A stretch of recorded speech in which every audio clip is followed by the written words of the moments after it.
Hey there, powerful soul. As a firstborn daughter, you may have been conditioned to relinquish your feminine radiance. And we're going to have a conversation on this particular video.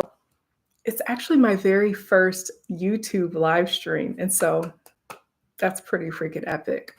So if you're here live, welcome. And if you're on the replay, welcome.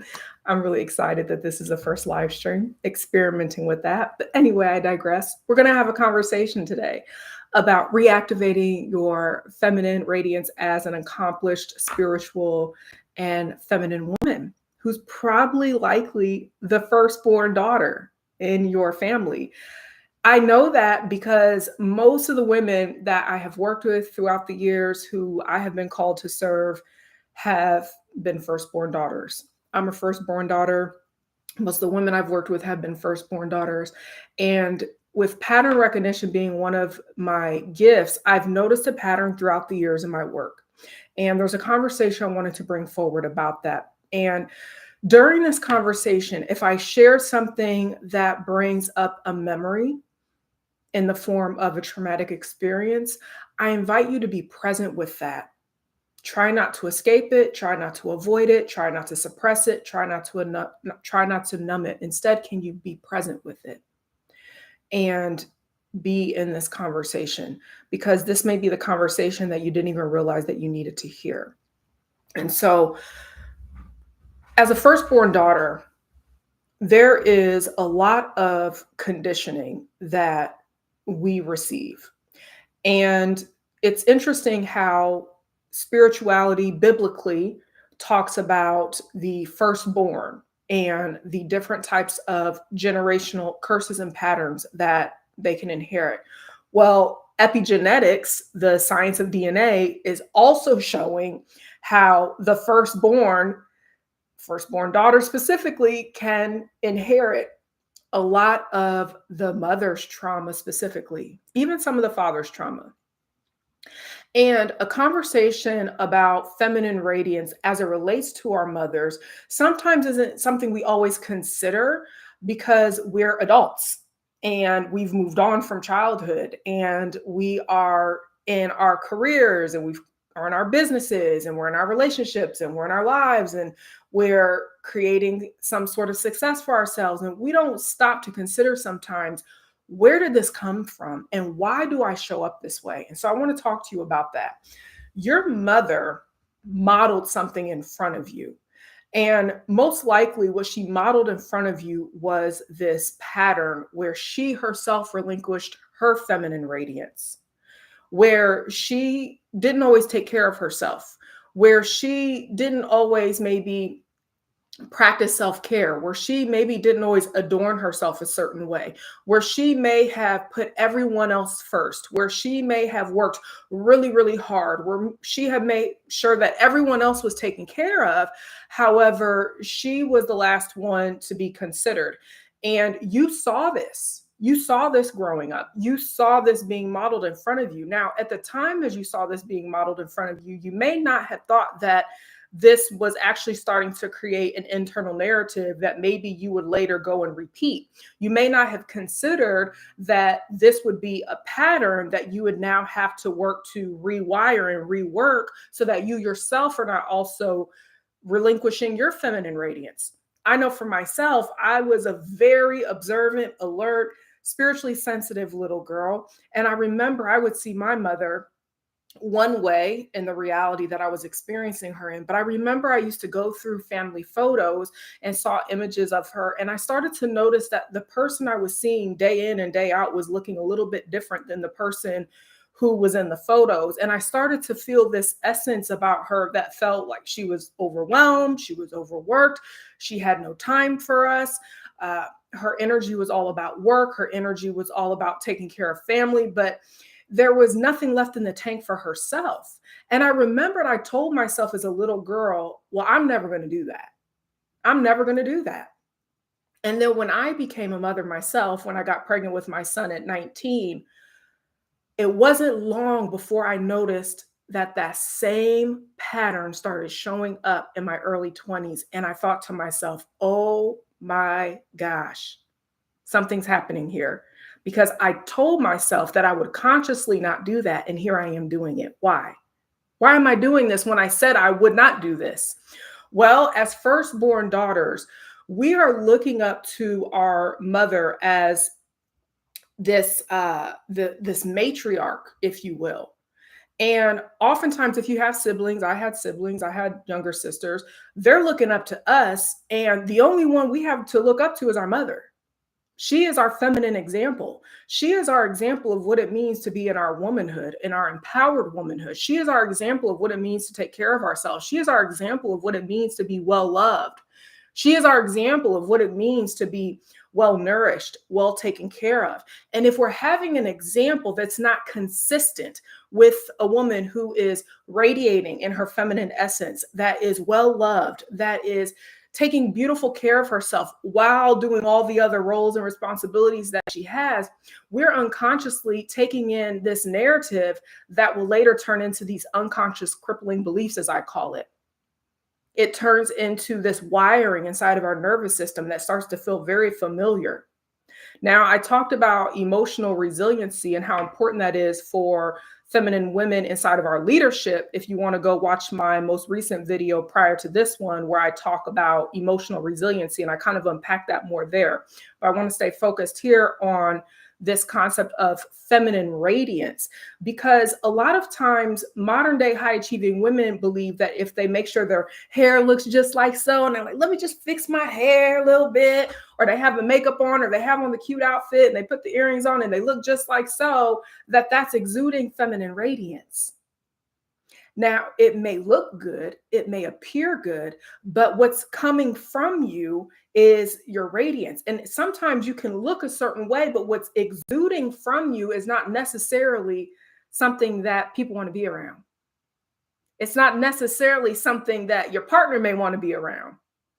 And so sometimes women come to me and they don't understand, well, Casandra, I'm dressed in a certain way every day, and I get up and I go to my job, or I go to work in my office for my business, and I always get dressed. But the essence, the energy that is exuding from them is not radiance. It's depletion, it's frustration, it's stress, it's overwhelm, it's overfunctioning. And that is palpable. That is palpable. And so I see some folks joining, but I can't really see what's going on here, and I'm going to keep on talking. So hang with me here. This is my first time doing a live here on YouTube. So you're exuding this energy from you that you may not even realize is being experienced on the other end. And now there is a little bit of a disconnect inside of your relationship with your beloved. And maybe you're not feeling that juicy closeness, connection, and intimacy that you're used to. Maybe you're not feeling as well loved as you're used to. Maybe you're feeling like the romance is dwindling. Maybe you're feeling like the connection is not as strong and as powerful. And oh, you can't get enough of each other, and you always want to be around each other. And you notice that they always want to be in your presence. And that's not what you're experiencing. Maybe you're noticing you're experiencing maybe a little bit of the opposite of that. And so what you want to be mindful of is, am I really truly exuding in my feminine radiance? And what does that look like?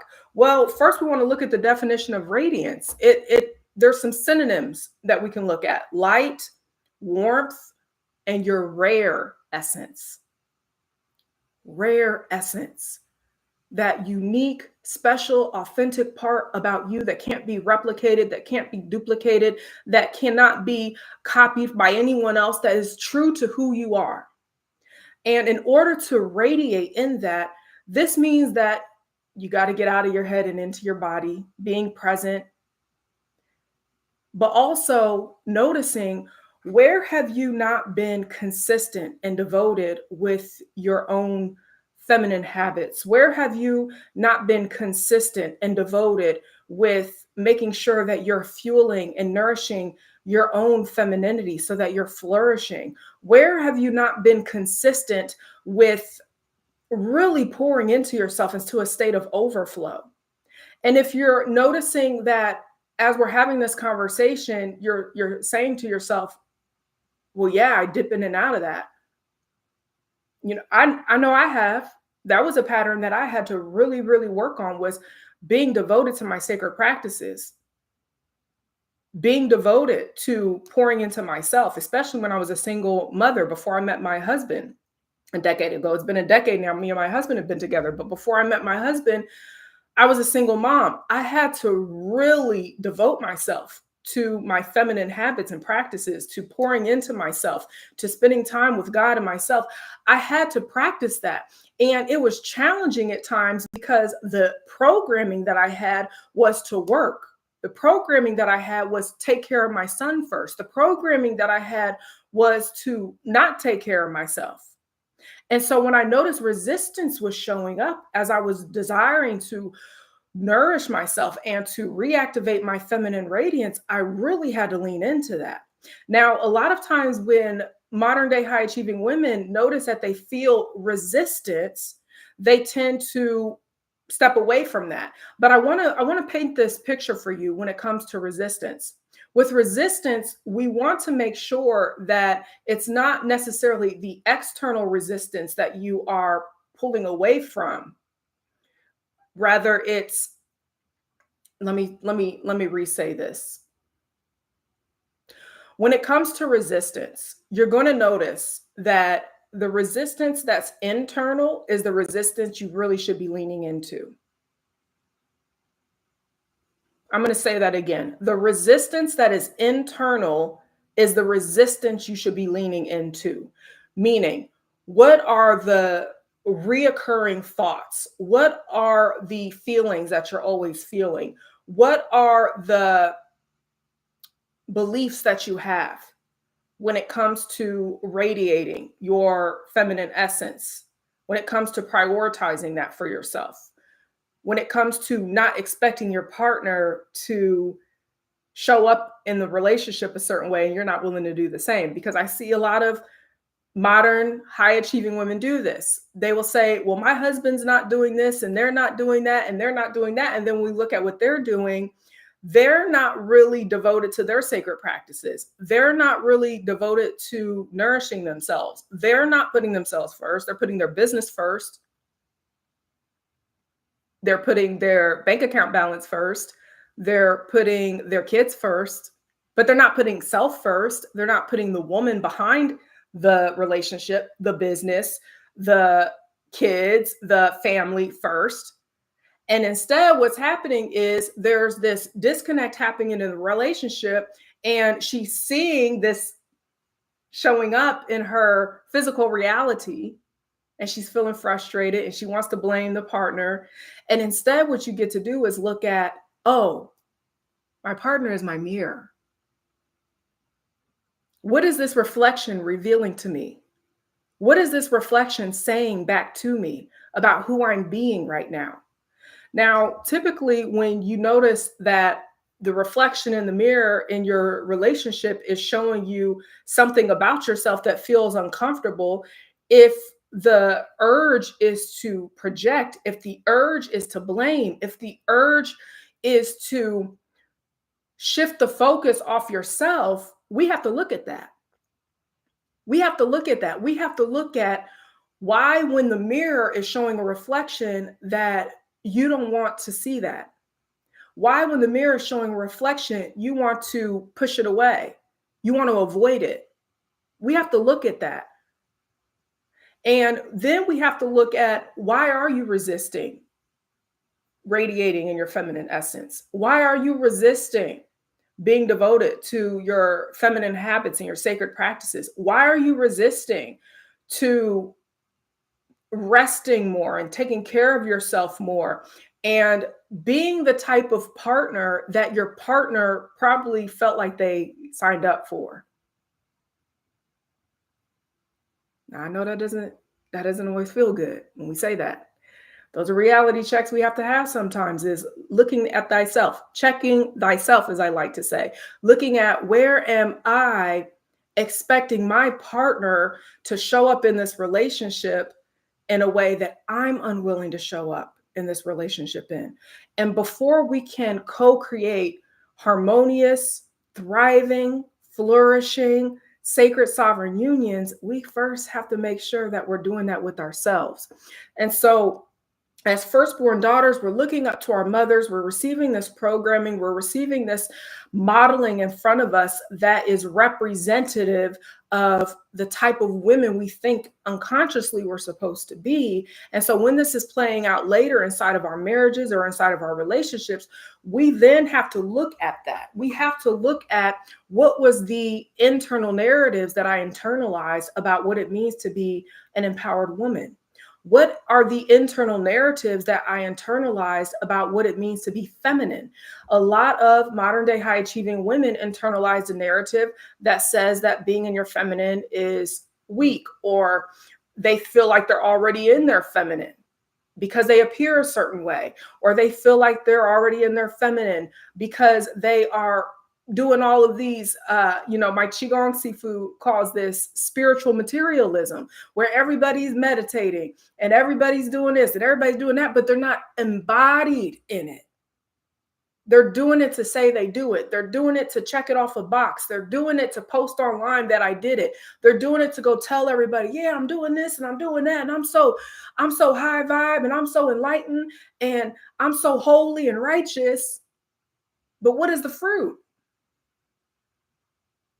What is your fruit looking like when you're interacting with those closest to you? What does your fruit look like behind closed doors? What does your fruit look like when your partner wants to say something to you about how you're showing up in the relationship and you want to get in your ego and be self-righteous? And so while it's great to have practices, and I talk about sacred practices in my work a lot, but there's a way that I teach the women that I work with how to engage with them so that it's not something you're just checking off a to-do list, because a lot of people are doing that right now. They're reading a lot of books and they're listening to all the courses and programs and the audio books, and they're listening to all these teachings and seminars and all these things, or they're engaging with different mind-body practices or breath work or meditation, but they're not doing it from this aligned approach. They're doing it from this approach of, well, let me just check something off a box. And when we approach things in that way, we are in the mental realm, in our head, not inside of our physical bodies and our heart. And it's important to be here because that is how we start to exude our feminine radiance when we're in our body, when we're present. It's our presence. When you're having a conversation with your beloved and you're not distracted in your mind thinking about, oh, did I remember to do this thing in my business? Oh, did I remember to return that email or return that phone call? And instead, you're fully present. That is magnetic. When you're having dinner with your beloved and you're fully present and you're not checking your phone, looking at emails, touching base with clients, touching base with whatever, but you're fully present in your body. I believe part of the challenge with being in our body is probably the challenge with what our mothers had with being in their bodies. When you are not facing certain parts of your lived experiences and you've decided that your achievements can just kind of pull a rug over it and let that be good enough. Oftentimes, what happens is you've convinced yourself that it's better to just live in your head. Now, this is not always a conscious thought. This is usually an unconscious thought of it's just better to live in my head because you're intelligent and your intellect has gotten you far in life. But your feminine radiance is something that is felt in your heart. When you have a regulated nervous system, when you feel like a safe presence to be around. And so we want to look at where have you developed some self-sabotaging patterns because of what was modeled in front of you by your mother or whoever was the caregiver, the feminine caregiver in your life. Where did you develop a self-sabotaging pattern of self-neglect, where you neglect your own needs, where you neglect what really nourishes you, where you are not devoted to really prioritizing, you saying, you know what? I am a spiritually sensitive feminine woman, and my relationship with God and myself always comes first, non-negotiable, no matter what. Even though I have a partner, even though I'm a wife, even though I'm a mother, even though I'm a leader, even though I'm an entrepreneur, even though I'm this and that and the third, I prioritize that no matter what. It's a level of devotion, and that devotion is even magnetic. Because when you are so devoted to you and you start to exude this joy, I've been talking about this over on my Facebook page. If you're connected to me over on Facebook, I've been talking about how when you are so deep in your own joy, your partner will start to do things for you that you would love for them to do, that you desire for them to do without you even having to ask them, because they want to see you in that joy. It pleases them to provide and do things that keep you in that state of joy, because they love how that feels for them. It's like a balm to their soul. It's like a balm to their nervous system. And then you're pleasantly surprised because you're being all radiant and you're exuding your feminine magnetism, and you weren't even thinking about what they do the thing that you would love for them to do. You're not even griping at them to do the thing that you would love for them to do. You're not even nagging about them doing the thing that you would love for them to do. You're not even reminding them about doing the thing you would love for them to do. They just do it without you asking. It's quite incredible to experience. I've experienced it. But there was a time in my journey, in my relationship with my husband, where the mirror was held up. And I had to look at it, and I had to assess, where are you slipping through the cracks of honoring yourself first? Notice that in yourself. And that's how you can reactivate your feminine radiance and bring some magic back into your marriage and your relationship, and experience a level of joy that becomes so magnetic that your beloved wants to do things for you just to keep you in more joy. It's a beautiful place to be in. So if you are an accomplished spiritual and feminine woman and you're looking to experience the most fulfilling relationships, greater impact, and more abundance than you ever thought was possible, and you're interested in how I can support you to do that, reach out and we can share ways of how I can support you in that journey. Thank you for being here. If you know someone who needs to hear this, if you would share this with them, I would appreciate it. And if you're not subscribed here, I would appreciate if you would do that as well. Have a wonderful, wonderful day. Take care now.